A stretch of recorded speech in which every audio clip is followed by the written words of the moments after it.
네, 오늘은 시편 네 번째 시간입니다. 어느 때까지니까 라는 제목으로 말씀 나누도록 하겠습니다. 신앙생활을 하다 보면 이 낙심이 되고 또 마음의 부침을 겪는 경우가 있습니다. 내가 교회를 계속 다녀야 하는지, 또 내가 쇠뇌를 당한 건 아닌지, 아니 심지어 나의 기도를 하나님이 들어주시기나 하시는 건지 확신이 들지 않을 때가 있어요. 특히 하나님이 살아계시다면 어떻게 이런 일이 일어날 수 있나, 이렇게 말할 정도의 일을 당하면요, 진짜 믿음이 흔들흔들 할 수가 있습니다. 그렇게 고난 앞에 신앙을 지키지 못하고 떠나는 사람이 성경에도 나오고 또 세상에도 많이 있죠. 신은 죽었다라고 말한 니체도요, 사실은 목사 집안에서 태어난 사람입니다. 할아버지도 목사고요, 또 자기 아버지도 목사였어요. 또 외할아버지도 목사고요, 그 외삼촌들이 다 목사 집안입니다. 그런데 어릴 적에 자신의 친동생이 죽게 됩니다. 그리고 자신의 아버지도 니체가 5살 때 머리에 큰 상처를 입고 죽어요. 그런 과정을 겪으면서 니체에게 신은 죽은 신이라고 생각을 한 겁니다. 5.18 광주 민주화 운동이 일어났을 때 일입니다. 1983년 연세대 채플에서 당시 신학과 학생이던 김흥겸 학생이 이런 기도를 드렸습니다. 하나님, 이제는 당신이 회개하셔야 할 때입니다. 주여, 당신의 뜻이 무엇입니까? 당신의 뜻을 더 이상 우리가 이 땅에서 실현할 자신이 없습니다. 아니, 힘들어서 못 해먹겠습니다. 우리 보고 회개하라고요? 우리가 죄인이라고요? 정말 울며 불며 회개할 것은 하나님 당신이요, 죄인 중에 죄인은 바로 당신입니다. 우리 보고 하라 말고 당신이 한번 이 땅에서 하고 싶은 대로 해봐요. 우리는 아무것도 못해요. 그럼 당신은 무엇을 했나요? 독재자가 백주대낮에 수천 명을 학살하는 광주에서 당신은 무엇을 했습니까? 당신이 선택했다는 우리도 아무것도 못했지만 당신은 또 무엇을 했습니까? 우리를 지키지 말고 당신이 직접 해보라니까요. 정말 회개해야 할 것은 당신의 실패작인 우리가 아니라 아무것도 하지 않은 당신, 바로 당신 여호와 하나님입니다. 불쌍한 하나님, 우리 같은 것을 앞세워 하나님 나라 만들겠다는 하나님, 당신이 그래도 절 사랑한다면 이 길을 가다가 변절하기 전에 죽여주소서. 그렇게 사랑하셔서 당신이 죽인 예수님 이름으로 기도드립니다. 이때 이 기도가 너무 충격적이어서 이때 아멘 하는 사람이 거의 없었다고 합니다. 한 번씩 우리 인생에 도무지 이해할 수 없는 일이 생기고, 참 정의가 살아있는가, 하나님이 정말 살아계신가, 이런 회의가 들 때가 분명히 있어요. 오늘 시편 13편을 기록한 다윗 역시 그런 마음이 들 때가 있었다는 겁니다. 그래서 1절에 뭐라고 기록합니까? 하나님 잊으셨습니까? 하나님 숨으셨습니까? 이렇게 고백을 하는 거예요. 만약에 이런 말을 일반 백성이 제사장 앞에서 했다면요, 이 신성모독으로 벌써 잡혀갔을 겁니다. 그만큼 다윗은 괴롭고 고통스러운 시간을 보내고 있다라는 뜻이겠지요. 자, 그런데 신기한 것은 그렇게 고통스럽고 외롭고 또 힘든 상황에서 다윗은 자신이 두려워하는 이유와 또 기뻐하는 이유를 동시에 기록을 한 겁니다. 다윗은 무엇이 두렵고 또 무엇이 그렇게 기뻤을까? 오늘 이 두 부분에 대해서 한번 살펴보도록 하겠습니다. 첫 번째, 이 두려워하는 이유입니다. 오늘 3절과 4절입니다. 여호와여 내 하나님이여, 나를 생각하사 응답하시고 나의 눈을 밝히소서. 두렵건대 내가 사망의 잠을 잘까 하오며, 두렵건대 나의 원수가 이르기를 내가 그를 이겼다 할까 하오며, 내가 흔들릴 때에 나의 대적들이 기뻐할까 하나이다. 아멘. 자, 다윗이 두려워하는 것이 무엇입니까? 지금 상황 자체도 너무 힘들지만 이렇게 불평하고 불신하다가 죽게 되면요, 그 이후에 일어날 일들이 더 무서운 거예요. 하나님 잊으셨습니까? 하나님 숨으셨습니까? 이 말은 사실은 엘리야가 이 바알과 아세라 선지자들과 대결할 때 이 바알 선지자들을 조롱할 때 쓴 말입니다. 이 쉬운 성경인데요. 열왕기상 18장 27절입니다. 한나디 제자 엘리야가 그들을 부추겼습니다. 더 크게 기도해 보시오. 바알이 정말로 신이라면 지금 생각에 빠져 있는지도 모르고 아니면 다른 일로 바쁘거나 어디 먼 길을 떠난지도 모르지 않소. 어쩌면 자고 있는지도 모르겠소. 그렇다면 깨워야 하지 않겠소. 그러니까 다윗이 한 말은 굉장히 이 불경건한 말입니다. 그러다가 진짜 사울 왕한테 잡히기라도 해보십시오. 사울 왕과의 관계도 안 좋지만 그렇게 하나님 원망하고 불평하다가 하나님하고도 이렇게 관계가 좋을 리가 없겠죠. 그러니까 다윗이 어떻게 보면 불신하는 것은 아니라는 얘기입니다. 사는 게 너무 고달프니까 다윗도 힘든 건 힘든 거거든요. 아무리 믿음 좋은 사람도 골리앗을 쓰러뜨려도요, 힘든 건 힘든 거예요. 어려운 건 어려운 겁니다. 그러니까 이 삶이 너무 고달프니까 뭐 인생에 낙이 있습니까? 빨리 좀 도와달라 그 말이지 진짜 하나님을 안 믿는다 그 말은 아니라는 겁니다.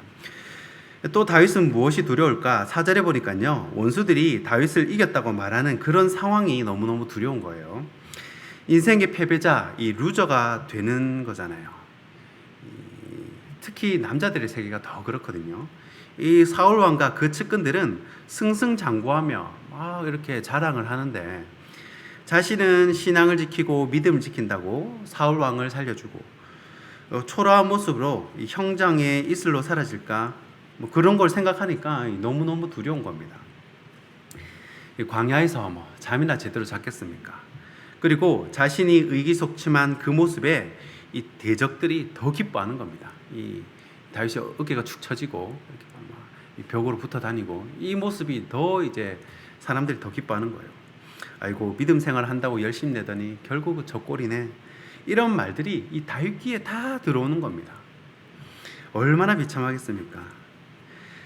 참 그런데 신기한 것은 힘든 건 힘든 거고요. 갑자기 다윗이 기뻐한다 그러고 하나님을 찬송한다 그러고 가운데 없이 중간 없이 그냥 바로 그렇게 고백이 바뀌어 버린다는 겁니다. 자, 그러면 두 번째, 이 다윗이 기뻐하는 이유는 무엇인가? 오늘 본문 5절과 6절입니다. 나는 오직 주의 사랑을 의지하였사오니 나의 마음은 주의 구원을 기뻐하리이다. 내가 여호와를 찬송하리니 이는 주께서 내게 은덕을 베푸심이로다. 아멘. 자, 방금 전까지 여러분 말씀 보시면 종일토록 마음에 근심한다 그러고요. 또 두렵다 그러고 뭐 그랬는데 5절에 바로 또 기뻐한다 그러고 찬송한다 그러고 바뀝니다. 그렇다고 다윗이 조울증은 아닙니다. 울다가 웃는 분명한 이유가 있습니다. 자, 그것은 내 대적이 망하는 것에 초점을 둔 것이 아니라 하나님과의 이 관계에 초점을 두었기 때문에 그렇습니다. 자, 5절 말씀에 다윗은 오직 주님의 사랑에 의지했다 그러죠. 내면의 기쁨입니다. 정말 심지가 견고한 사람은 도망 다니는 광야에서도 기뻐할 수가 있다는 거예요. 여러분 뭐 왕궁에 산다고 마음이 기쁘고 뭐 광야에 산다고 마음이 슬프고 뭐 그런 게 아니라는 겁니다. 우리가 우울하고 슬프고 불안한 것은 하나님과의 관계가 틀어졌기 때문에 그렇습니다. 아합이나 바로가 뭐 평생 왕궁에서 살았지만 그들의 삶에 평안은 없었습니다. 그러나 다윗은 13년 동안 광야를 헤맸지만 그 마음에 이 평안이 있었어요. 샬롬을 붙들었다는 겁니다. 문제가 사라진 건 아니지만 힘든 게 없어진 것은 아니지만 주님 사랑 때문에 기뻐하고 주님의 은혜 주심에 찬송을 하는 것입니다. 이게 바로 기독교의 비밀이에요. 이것이 우리가 발견해야 할 밭에 감추인 보화이고요. 이것만 발견을 하면 진짜 찬송가 가사처럼 빈들이나 초방이나 그 어디나 하늘나라처럼 기뻐할 수 있다는 것입니다. 1917년 4월 18일 터키에서 세 아이의 아버지인 독일인 선교사 틸만과 또 두 명의 터키인 크리스찬인 네자티 목사와 우구르 형제가 무참히 살해당하는 일이 벌어집니다. 이슬람 단체의 회원들이 거짓으로 신자가 되겠다고 해가지고 같이 성경 공부를 하다가 사람을 죽인 겁니다. 이 녹화까지 해가면서 3시간 동안 최대한 고통을 주면서 서서히 죽인 겁니다. 이 틸만 선교사는 156번이나 칼에 찔리면서 다른 형제들이 먼저 죽어가는 장면을 강제적으로 다 보고 그리고 자신도 죽게 된 겁니다. 하나님이 살아계시다면 어떻게 이런 일이 일어날 수 있겠습니까? 세상에서 죄 짓고 진짜 벌 받아야 할 사람은 딴 데 있는데, 그쵸? 이렇게 죽어야 할 사람 세상에 진짜 딴 데 다 있는데 주의 일 열심히 하는 사람들을 꽃가마는 못 태울지언정 어떻게 이렇게 비참하게 죽음을 맞이할 수 있도록 하냐는 거예요. 자, 그런데 터키에서 순교한 이 3명의 크리스찬들의 장례식은 너무너무 아름다웠다고 합니다. 터키 곳곳에 숨어서 자신이 기독교인이라고 밝히지 않았던 그런 수천 명의 신자들이 공개적으로 그 장례식에 다 참여를 했다는 겁니다. 그 얼굴이 무슬림들에게 공개가 되면 자신들이 그 다음 타겟이 될지도 모르는데 그런 위험을 다 감수하고 이 3명의 신실한 크리스천들의 장례식에 참여하기 위해서 다 나왔다는 거예요. 자기를 오픈하고 나왔다는 겁니다. 그 장례식에 참여한 것 자체가 자신은 기독교인입니다 라고 고백을 하는 거거든요. 이 무슬림 국가에서 있을 수 없는 일이 일어나자 무슬림 지역의 수많은 선교사님들이 그걸 보고 굉장히 힘을 얻는 거예요. 야, 그래도 우리가 헛수고한 건 아니네. 힘을 얻고 또 전 세계의 이 무슬림 지역에 또 이 독재 국가 지역에서 몰래 이렇게 신앙생활 하는 사람들이 많잖아요. 그런 크리스찬들에게 말할 수 없는 감동을 주었다는 거예요. 그리고 얼마 후에 틸만 선교사님의 사모님 인터뷰가 이 신문에 실리게 되었습니다. 이 사모님의 인터뷰 내용이 이렇습니다. 그래도 저는 터키를 떠나지 않을 겁니다. 남편을 죽인 터키인들을 원망하지 않을 것입니다. 오 하나님, 저들을 용서하옵소서. 저들이 하는 일을 모르나이다. 이렇게 인터뷰를 했다는 거예요. 그러자 어떤 칼럼니스트는 1000명의 선교사들이 1000년 동안 할 수 없었던 것을 그 한마디로 이루었다라고 그렇게 기록을 했습니다. 말씀을 맺겠습니다. 우리의 신앙은요, 그리 아니하실지라도의 신앙이 되어야 합니다. 예수 믿다가 사자굴에 빠져도 그래도 믿는 거예요. 빈들이면 어떻고 초막이면 어떻습니까? 문제는 내가 진짜냐는 거예요. 내가 진짜 예수를 믿는 예수쟁이냐, 그겁니다.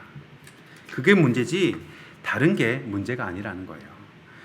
그래서 우리의 진짜 고민은 참 내가 예수 믿는 사람인가? 내가 진짜 매일매일 하나님이 기뻐하시는 일을 하고 있는가? 그걸 물어봐야 한다는 것입니다.